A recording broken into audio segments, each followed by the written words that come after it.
Hello বন্ধুরা, সবাই কেমন আছেন? আশা করি সবাই ভালো আছেন। তো আজকে আমরা চলে গেছিলাম আমাদের পাড়ার একটা বিয়ে বাড়িতে। তো সেইখানে হচ্ছে আইটেম ছিল, সেখানে মেনুতে ছিল লস্যি ছিল, পাপড়ি চাটের স্টল বসিয়েছিল। তারপরে আমরা সব পাপড়ি চাট খেয়ে দিয়ে আমরা মেন্স কোর্সে চলে গিয়েছিলাম। তো এখানে মেনুতে ছিল অনেক কিছু।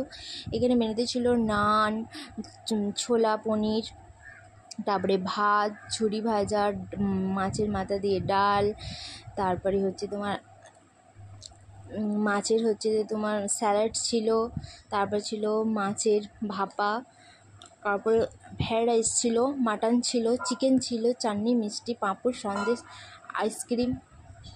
খেয়ে খাওয়া দাওয়া হয়ে যাওয়ার পর কিছুক্ষণ থাকে বর এই আসবে আর এই আসবে করে অপেক্ষা করে করে যখন আমরা বাড়ি চলে আসছি তখন দেখছি রাস্তায় বর হেঁটে হেঁটে আসছে টুকটুক করে। যেহেতু এখানে রাস্তাটা ছোট, বর গাড়ি নিয়ে ঢুকতে পারবে না, সেই জন্য বরকে সবাই মিলে হাঁটিয়ে নিয়ে যাচ্ছিলো।